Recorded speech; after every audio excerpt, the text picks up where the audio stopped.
આજે રવિવાર છે અને વ્યૂ પણ સરસ છે, તો આજે આપણે ઇન્સ્ટન્ટ ઢોસા બનાવશું.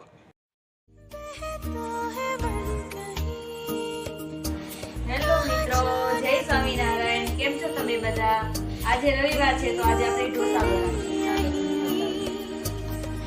જો આ ચોખા છે અને આ દાળ અને મેથી. હવે આને આપણે પીસીને બેટર બનાવીશું. ચોખાનું ખીરું છે, આનો આપણે મૈસૂર કરવાનું છે અને આનો આપણે સંભાર બનાવવાનો.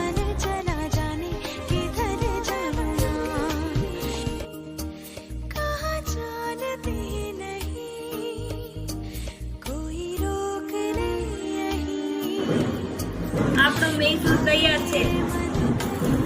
ત્યાં સાંભાર અને ટોપરાની અને મરચાની લીલી ચટણી અને આપણે થાળ પણ તૈયાર. ચાલો તમે